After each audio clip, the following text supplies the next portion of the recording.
रतिया पहर चार जल थाल सेवनी बीतल तकते आकाश हो।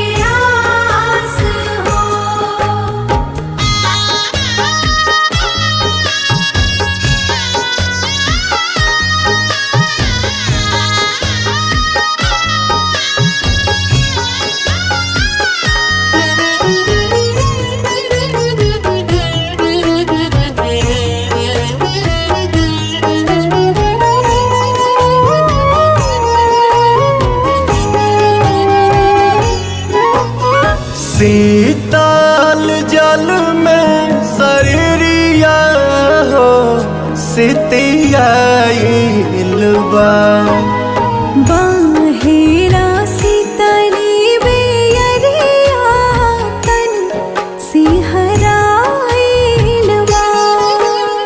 ललकी ललैया में कब लाल होइबा आ जैता हमनी के पास हो।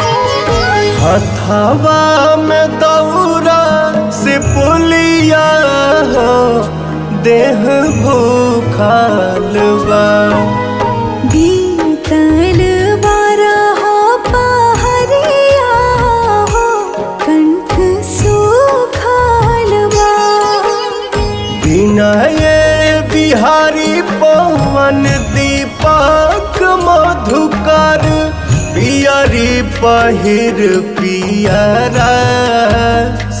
हो। पियरी पहिर पियरस हो।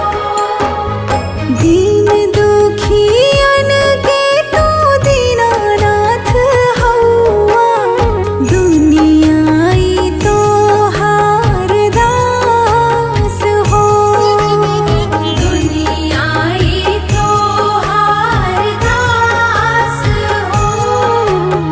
लागल बा दर्शन के आस हो।